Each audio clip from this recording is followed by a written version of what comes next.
esto. Ya estamos con Beatriz Arlo, yo la presentaba como la intelectual más temida por la dirigencia política, o directamente, si quieren, los amigos kirchneristas, más odiada por el kirchnerismo, por Cristina, por los capos. Apenas se empieza a hablar Beatriz Arlo, bueno, hay una especie de sismo, de terremoto y de enojos que genera en el kirchnerismo. Gracias, Beatriz, por estar esta noche aquí en Plan M. No, gracias a vos. Un día jueves, un día feriado, pero bueno, simplemente una preguntita respecto a Malvinas, porque vos en algún momento hiciste una propuesta junto con otros intelectuales que generaba cierta polémica, ¿no? Porque tenía que ver con respetar cierta autodeterminación de los Kelper.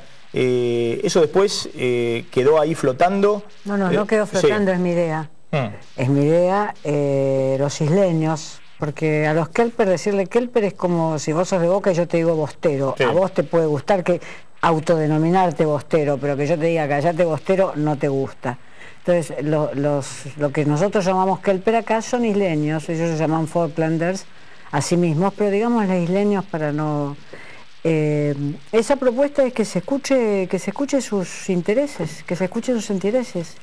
Es una población, yo conocí Stanley después de esa propuesta, fui a Malvinas, Puerto Argentino, a Puerto Argentino cuando el referéndum.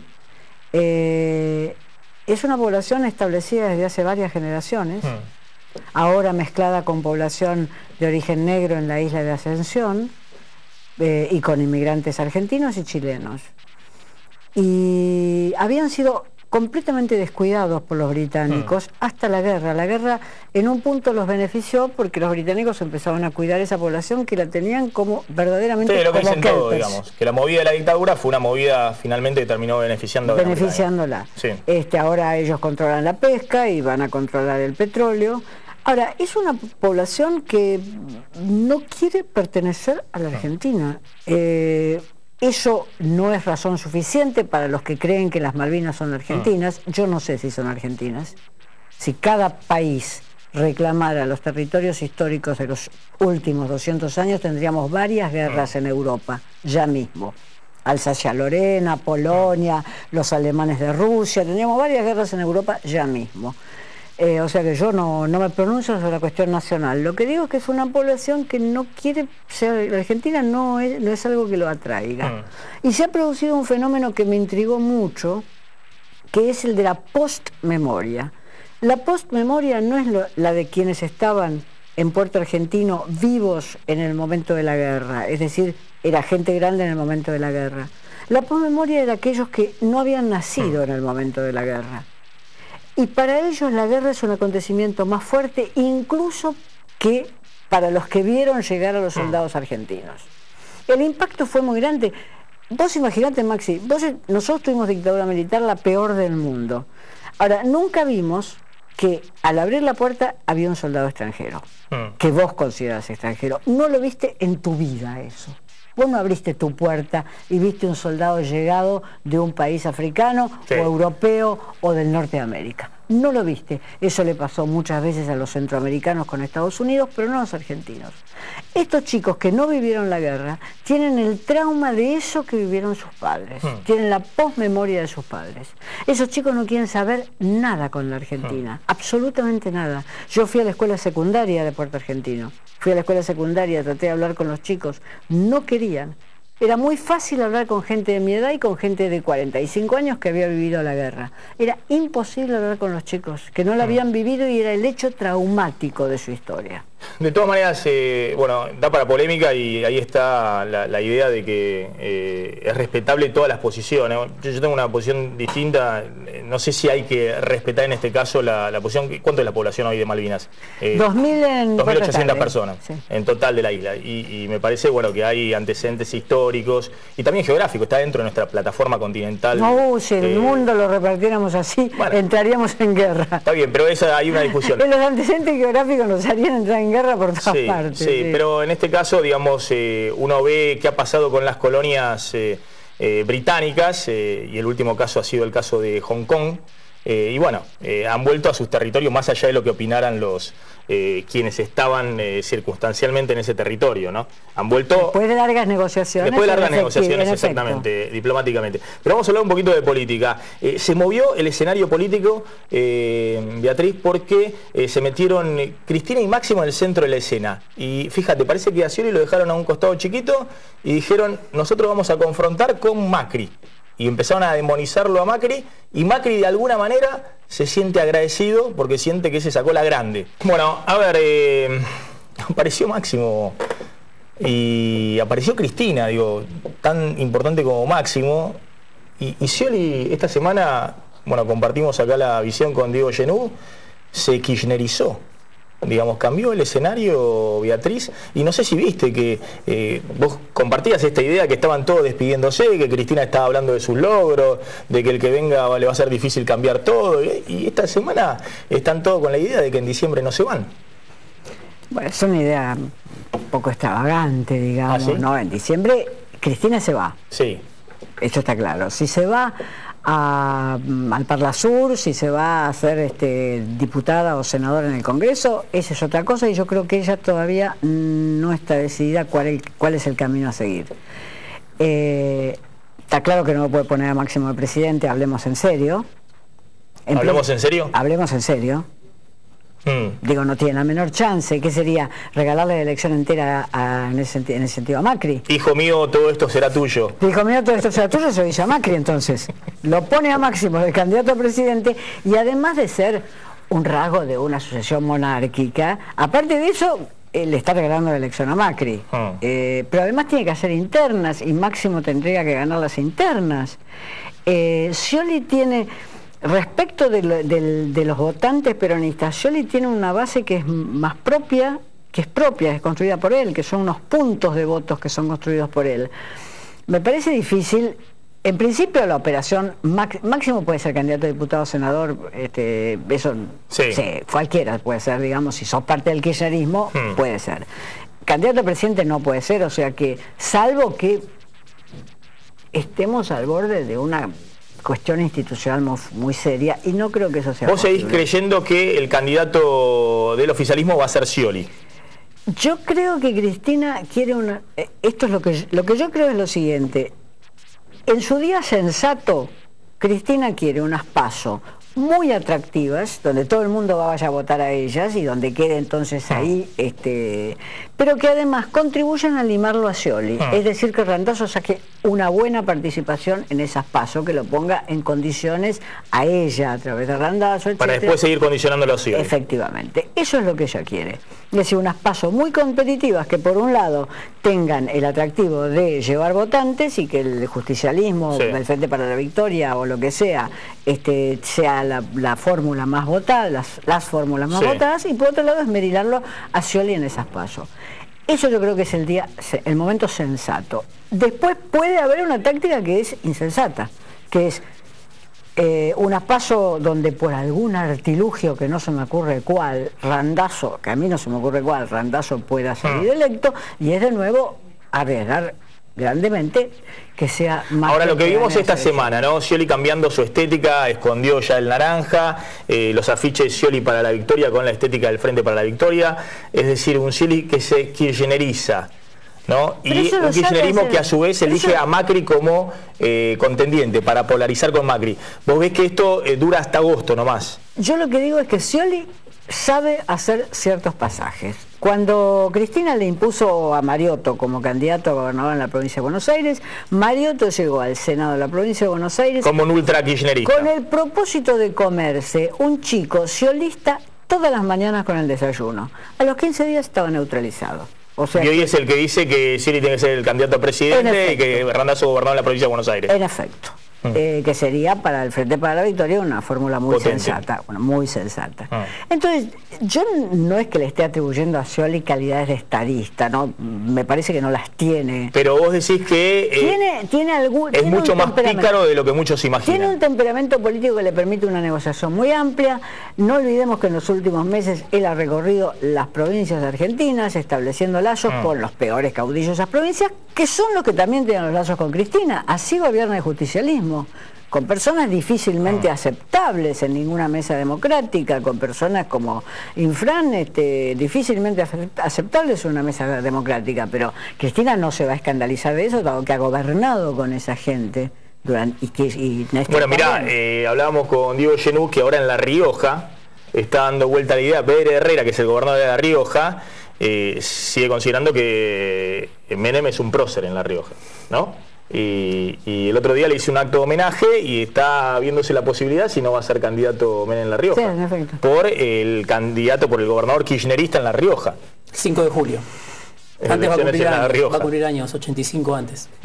Bueno, pero en esas provincias líderes patriarcales son bien, hay una tradición de líderes patriarcales. Por otra parte, Menem debe conservar algo de simpatía. Vos lo que decís es que Cristina juega la de la cámpora, juega la de la ideología y demás, pero que después, a la hora de negociar, termina siendo como Kirchner, digamos, que negocia con Infran, con Herrera. Yo creo que Kirchner era un hábil negociador y yo creo que Cristina no lo es. Ella va a luchar hasta el final, a meter todo lo cámpora que pueda meter. Todos los pibes que pueda. Todo el color cámpora que ella pueda meter, ella va a luchar hasta el final.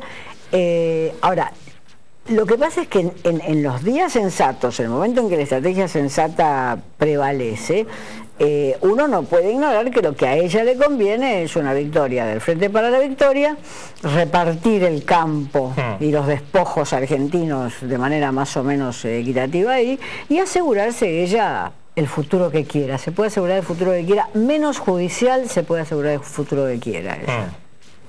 Después vamos a hablar de menos judicial, porque cuando vos tenés poder en el Congreso o mantenés poder político en la Argentina, siempre hemos visto que cuando hay poder político y se enfrenta la política con la justicia, gana la política. Bueno, y cuando se pierde el poder político y te enfrentas con la justicia, pierde la política, pero solo cuando se pierde poder político. Bueno, en ese caso, Scioli no ha pronunciado la palabra corrupción en ningún momento de estos años. Hay que reconocer que Macri tampoco.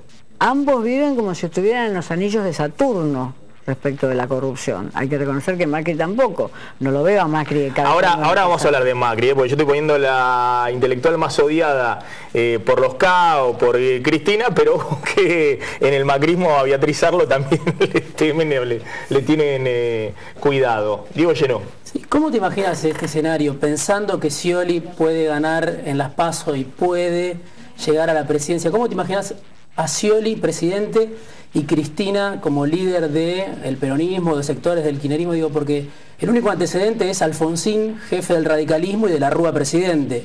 El único antecedente donde la figura que es el líder del partido está fuera del gobierno, ¿no? ¿Te imaginás algo parecido a eso? ¿Te imaginás que Scioli puede confrontar con Cristina? Lo que pasa es que el radicalismo, sobre todo en la época de Alfonsín, yo creo que ahora ya no se puede hablar del radicalismo, es una federación de líderes regionales, pero en la época de Alfonsín el radicalismo era un partido. Alfonsín, aún después de haber abandonado el gobierno un mes antes, digamos, con una muy mala situación política, etcétera, siguió siendo la figura reconocida, la que había llevado al radicalismo a la victoria en el 1983, etcétera, y entonces podía establecer en el partido su hegemonía político-ideológica, convenciendo, era un gran convencedor Alfonsín, alineando, era un gran alineador Alfonsín, tenía todas las cualidades de un dirigente político democrático con rasgos personales, como tienen los grandes dirigentes políticos, digamos. Es difícil imaginarse eso en el Frente para la Victoria. Más bien lo que uno se imagina, si la comparación era esa, la que vos Cristina proponés. lo desafía, Scioli lo lleva a una confrontación, pero Scioli no la quiere. Más bien lo que uno se imagina es una federación de caudillos regionales, de gobernadores de provincia, que suelen alinearse a la caja de los dineros públicos en un país que no tiene ley de coparticipación federal, es decir, que en ese sentido está violando una disposición expresa de la Constitución que decía que 2 años después debía pasarse una ley de coparticipación federal. En un país que no tiene ley de coparticipación federal, los dineros públicos, sabemos cuál es el recorrido que tienen. Ahora, Beatriz, no, concretamente la pregunta es esta, ¿no? Y ahora vamos a hablar de Macri y vamos a hablar de Massa, pero la pregunta es esta. Scioli tiene una estrategia clara que dicen todo hasta agosto, hacer kirchnerismo explícito, y desde agosto tratar de buscar un poquito el resto de la sociedad para ver si gana. Si llegara a ganar Scioli, esta es la pregunta, digamos, ¿no? de la evaluación, los sciolistas dicen no hay problema. Mira, va a gobernar Scioli, así estén todos los pibes de la cámpora colgados de los balcones de la Casa Rosada. va a gobernar y si a Cristina le llegan los expedientes en la justicia, Scioli va a estar mirando para otro lado como suele hacer y va a estar hablando de otra cosa mientras a Cristina la están llevando a declarar en tribunales. La otra visión, que es un poco la que ha expresado el kirchnerismo esta semana, es, ojo que sea Scioli, Randazzo o Magoya, no importa, porque al que vamos a poner ahí y puede llegar a ganar, después lo vamos a controlar. Pero ahí depende, ¿cómo se controla un gobierno? ¿Van a tener los gobernadores? ¿Van a tener las legislaturas provinciales? ¿Cómo se controla un gobierno? Van a tener, renuevan tanto en el Parlamento y tantos K van a entrar en el Parlamento que van a poder alterar primero el equilibrio en la bancada. Una vez ida Cristina, esa bancada se pone en estado fluido, van a poder alterarlo. Es decir, ¿cómo se controla un gobierno? ¿O van a hacer movilizaciones permanentes? Va a estar del día todo el tiempo cortando Plaza de Mayo para que Scioli no pueda llegar de la ñata hasta Casa de Gobierno. ¿Cómo se controla un gobierno? Si vos me explicas cómo se controla un gobierno, yo te diría, bueno, a lo mejor pueden hacerlo o no pueden hacerlo. Pero ¿cómo se controla un gobierno? ¿Cómo se controla un gobierno que los gobernadores dependen de la plata que llegue desde la ciudad de Buenos Aires? De la lapicera del presidente. ¿Cómo se controla eso? En Argentina es cierto, es muy presidencialista, ¿no? Si el presidente se le quiere cortar solo, es difícil de alguna manera controlarlo, ¿no? Si ahí está la voluntad política. Por eso muchos se preguntan, bueno, si Scioli, si llega a ser presidente, si tiene o no la voluntad política. Pero el gobierno hace obra pública en las provincias que le caen bien, no hace obra pública en las provincias que le caen mal. Lo tuvo a Scioli hace 3 años sin poder pagar el aguinaldo y ya cuando los maestros avanzaban sobre la plata, le giró la última cuota para el aguinaldo. O sea, se ve lo que hace, me parece horrible como organización jurídica del país, parece espantoso, pero digo, ¿cómo se controla un gobierno? Sí, vamos, los pibes de la cámpora controlamos a Scioli. Bueno, ok, que me expliquen cómo se controla al Poder Ejecutivo. A ver, vamos a hacer un repasito de nuestra dirigencia política. Vos a Máximo entonces no lo considerás que verdaderamente esté en el escenario electoral. Hoy vos considerás que en el escenario está Scioli, Massa y Macri, digamos. Son los tres que sea diputado si lo quieren nombrar. Esas listas se hacen en el escritorio de la madre. Si lo quieren poner en las listas, va a salir en las listas. Está muy bien. Bueno, ¿qué pasa con Macri? Que parece, insisto, que se fortalece polarizando con Cristina, que Máximo, que Cristina, que Delía, que todos lo critiquen, y es más, buscan ignorar a Massa, digamos, pues Massa les come dentro del peronismo, entonces es el enemigo perfecto. Macri, ¿cómo lo ves a Macri ahí? Bueno, ¿posicionado para ser el próximo presidente? Macri tiene una posibilidad que hace meses no tenía, y la primera de esas posibilidades es que el radicalismo le ha obsequiado un territorio electoral que Macri no tenía. El del CEL podía darle algo en Santa Fe, aunque yo no sé dónde está el territorio del CEL. Yo no sé si es un territorio que en algún momento le pasó el justicialismo y que el viejo peronismo que pasado Reutemann, en fin, hay que ver. Macri no tenía territorio. Es muy difícil controlar una elección nacional, muy difícil controlar una elección nacional, y Macri no tenía ese territorio. Entonces, el justicialismo se lo ha obsequiado. El radicalismo se lo obsequió. El radicalismo se lo obsequió a cambio de nada, porque al día siguiente Macri dijo, no se crean que yo voy a compartir nada. O sea que aquellos más ambiciosos que pensaban que podían entrar en un gobierno tipo de coalición se quedaron con un Macri que decía, Macri es un CEO implacable, lo aprendió en SOCMA. Y si le faltaba alguna materia que dar en SOCMA, la terminó de dar en Boca. O sea que al día siguiente les dijo, muchachos, acá no se habla de jefe de gabinete, no se habla de repartija de cargos importantes. Sí puede haber legislativo, pero repartija de cargos importantes no. Efectivamente. O sea que le salió barato, compró barato un territorio político que es... ¿No lo ves con chances a Sanz de ganarle a Macri en la interna? ¿Tiene otro partido para regalarle? Vos sos muy crítica de lo que ha hecho el radicalismo al cerrar ahí. Yo es un partido que yo respeto mucho, cuya historia en los últimos 30 años respeto mucho, aún con sus equivocaciones y con sus errores. Me parece que es el final. El radicalismo se ha sometido a una lógica regional, es decir, qué le conviene al Pechi Quiroga, qué le conviene a Colombia, qué le conviene a Cano, se ha sometido a una lógica regional, cosa que no había sucedido cuando llegó verdaderamente al gobierno. Alfonsín no preguntó primero a cada intendente de los que tuvo el radicalismo con la dictadura qué les convenía a ellos para seguir haciendo política. Primero dijo, la política va para allá. Nosotros no reconocemos la autoamnistía, nosotros vamos a hacer juicio a la Junta, con la democracia se se come, se educa, etcétera. Las cosas que dijo bien y las que se equivocó, las dijo. Y luego se armó abajo. Es decir, el radicalismo ahora se está armando de abajo para arriba por algo que Sanz ha denominado el derecho a ganar, que no es uno de los derechos que está en la Constitución Nacional. Diego. Sí, ¿por qué vos no considerás que hace falta una alianza antiperonista, digamos, para sacar al kirchnerismo? Que sería esto, ¿no? La UCR y Macri diciendo no quiero saber nada con el PJ, con el peronismo, Massa que se queda afuera. ¿Por qué crees que eso no alcanza o no es el camino? No, no alcanza, no. No es el camino, por lo menos yo soy una persona subjetivamente de izquierda o de centroizquierda. Creo que no estamos frente al fascismo, que hoy no estamos frente al fascismo, es decir que por lo tanto no es necesaria una unión nacional para desalojar al fascismo. Mucho menos calificaría a Scioli de fascista. Los caudillos regionales me gustan tanto los peronistas como los radicales, no me parece que sea una maravilla en ningún caso, y por tanto creo que la Argentina tiene una oportunidad de desarrollar algunos polos, algunos espacios, aunque sean más al mediano plazo, algunos espacios donde se discutan ideas más progresistas. Para mí serían ideas con un objetivo de igualdad, no con un objetivo de mantener... Bueno, pero ese espacio de UNEN implosionó, desapareció. Bueno, está Margarita Stolbizer que se propone ocuparlo. Sí, pero para tener un porcentaje sin chance de pelear la presidencial. Sin chance de con esa estructura no hay chance ninguna. Pero ahí aprendamos a construir a un plazo un poco más largo. En algún momento se dijo que vos podías ser candidata a vice de Margarita. Ya lo desmentimos, Margarita, y yo simpatizo muchísimo con el proyecto que están tratando de construir. Lo cual no me convierte en nada. Creo que perjudica, ese solo rumor perjudica a Margarita, porque... A ver, Massa, ¿cómo lo ves a Massa? Que en algún momento Cristina, por más que lo ninguneaban y demás, fue el que en el 2013 le bloqueó a Cristina la posibilidad de la reelección. Digamos, al perder en la provincia de Buenos Aires, chau, el Cristina eterna, ¿no?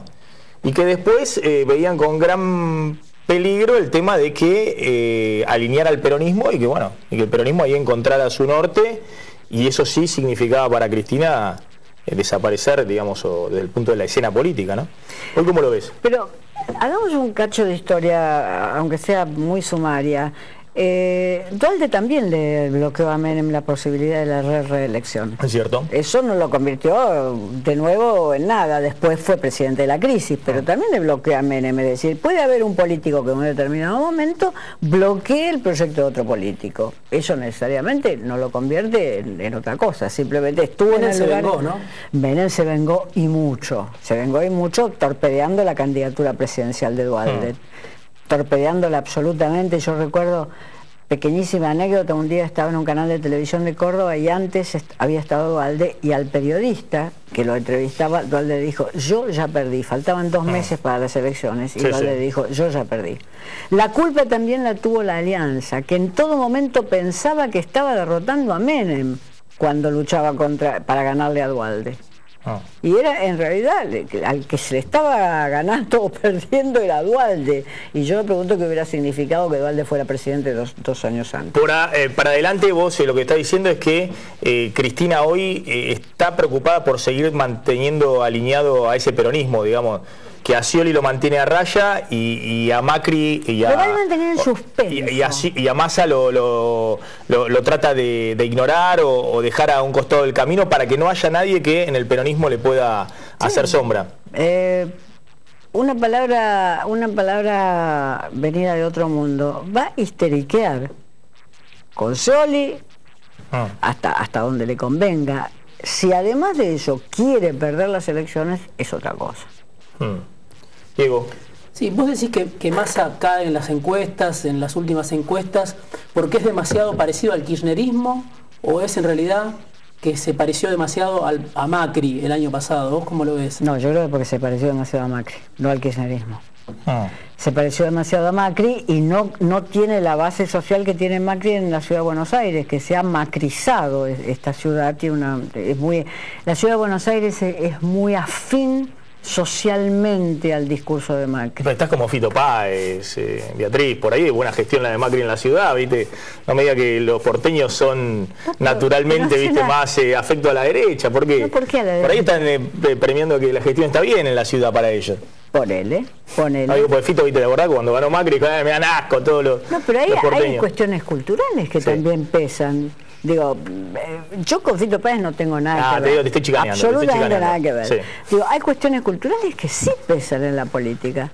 Para empezar, uno podría decir la muy exitosa política cultural del macrismo que llevó a cabo Lombardi, hoy con Gaby Michetti. Sí. Esa es una cuestión cultural que pesa y que va desde ponerte a Violeta cortando todo Buenos Aires durante un domingo entero gratis, hasta, bueno, los teatros. Sí, lo he hecho, sí. Entonces, hay cuestiones culturales, no solamente de política cultural, sino también, yo te diría, de afinidad. ¿En qué ponen los ojos los porteños? ¿Cuántos viven en Soldati y frente a la Villa 1114? Pocos. Viven los bolivianos de Barrio Charrúa. Ahora, ¿cuántos viven en los barrios que han tenido un cierto resurgimiento? Más gente.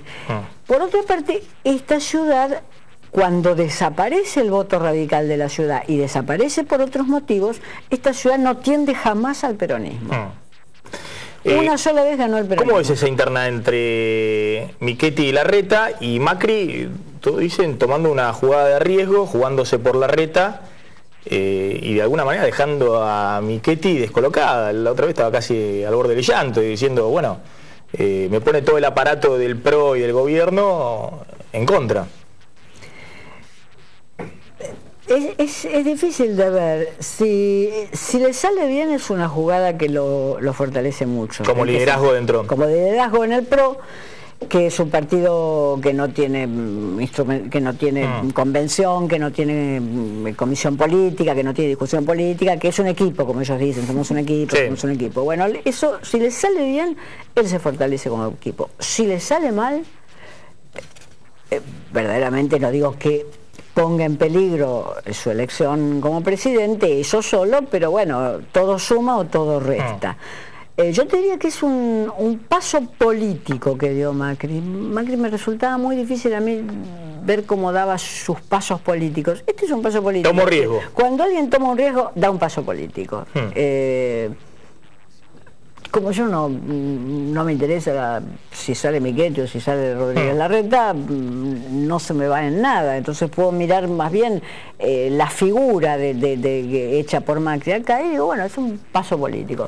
También hay otros rumores que todo el mundo conoce, los cuales yo no voy a entrar, pero sí, es un paso político. Rumores respecto a negocios en la ciudad, el tema pero yo no empresario. No tengo ninguna prueba. Diego. Sí, en una de las últimas notas vos decías que la clave es la relación entre el mercado y el Estado, en realidad.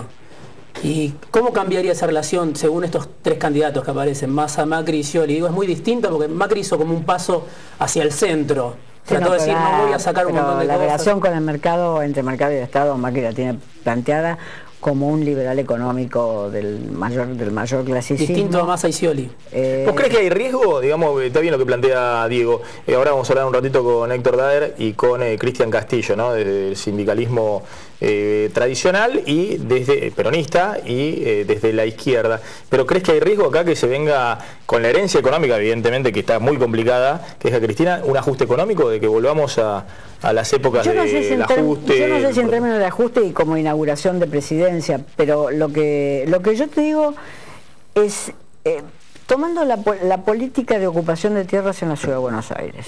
En la Ciudad de Buenos Aires en estos últimos años, cada vez que el gobierno ha podido, se ha liberado una porción de tierra, se ha construido una torre. Por las páginas del gobierno de la Ciudad de Buenos Aires, que se informan mal, no es mi culpa, en estos 8 años se han construido 1.100 viviendas. El Instituto de la Vivienda y muy poquitas. 1.100. Es decir, que vos agarrás a los ocupantes, ni siquiera están terminadas, pero pongamos que se terminaron todas. Algunas son pozo y otras son fotos de... la ciudad y la nación construyeron muy poco en la ciudad. Bueno, vos agarrás a los habitantes de esas 1.100 viviendas, agarrás una torre de Caputo, en Caballito, los metés ahí adentro y solucionaste el problema de 1.100.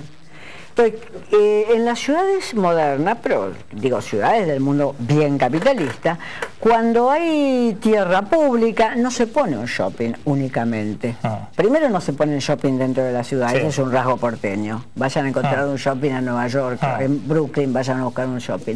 No se pone dentro de la ciudad sino afuera. Segundo, cuando se pone un shopping no se permite que se inunde la ciudad como ha pasado con el DOT. Y en tercer lugar, cuando se establecen viviendas, cuando se permite la construcción de viviendas de cierta altura, muchas veces fuera de código, con excepciones, etcétera, siempre se reserva algo para vivienda social.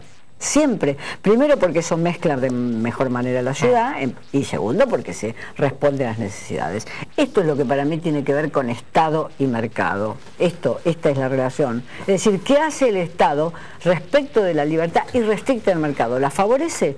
Incluso haciendo que se voten excepciones sobre terrenos o la controla. Cambiame, lográs ponerme Sarlo, la intelectual más odiada por Cristina, por Macri y por Massa.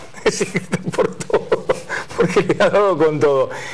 Antes de despedirte, justamente quería hablar de Lanata, ¿no? De Jorge Lanata, con quien yo trabajé mucho tiempo y le tengo un afecto y un cariño enorme, y que además es para mí un luchador de la vida y del periodismo. Y a diferencia de muchos periodistas que hoy están pintados la cara con el kirchnerismo y que antes o se subían al avión de Kirchner o iban a Olivos y se tomaban té con masitas con el expresidente o con Cristina, Lanata desde el día 1 estuvo muy crítico del kirchnerismo, y me consta porque yo trabajaba con él en ese año 2003 y de hecho salimos del aire por ese motivo.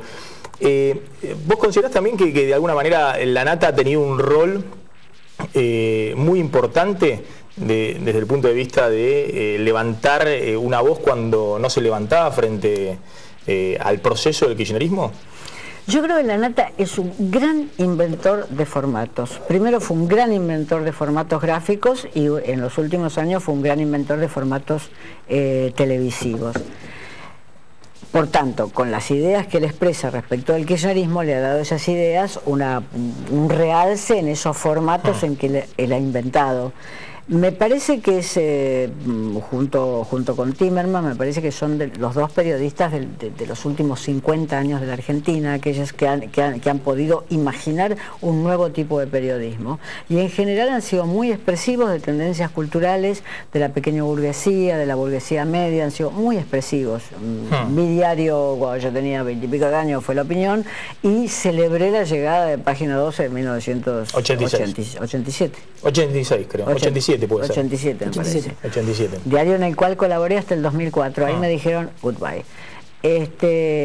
O sea que creo que sus ideas, las ideas de Lanata, que las tiene como todo el mundo, lo que sucede es que van en el marco que su imaginación periodística le da esas ideas. Y que es en estos últimos años es de una enorme creatividad. Te planteo una cosita respecto a Lanata, me estaban hablando por la cucaracha, pero a diferencia de Timerman, yo creo que lo bueno de Jorge es que siempre ha hecho periodismo en la democracia, ¿no? Y digo, Timerman en su momento apoyó el golpe militar, ¿no? No solamente el de la dictadura, el de marzo, y lo propició. Lo propició, convenció a sus lectores de la pequeña burguesía de que eso era mejor que el gobierno de Isabel Perón, que finalmente faltaba un año. Una diferencia sustancial, más allá del talento y demás, cuando se critica Lanata siempre ha hecho periodismo en democracia y no creo que pudiera hacer periodismo en otro contexto. Seguro, pero lo comparo por la creatividad. Me parece que él mismo aceptaría en ese sentido la comparación, no por razones ideológicas. Exactamente. Le mandamos un abrazo de paso, justamente porque bueno, también es un aventurero de la vida. Él siempre dice que Argentina es el país de la aventura y él vive su propia aventura. La legalidad a la que sometió su tratamiento. Del tema del trasplante de riñón, totalmente. Gracias, Beatriz, un gusto como siempre. Bueno, la próxima vez que haceme preguntas para que me quiera un poco más la gente. No, quiero así, que te odien. Me voy a seguir poniendo grab, cada vez te van a odiar más. Gracias, Beatriz Sarlo.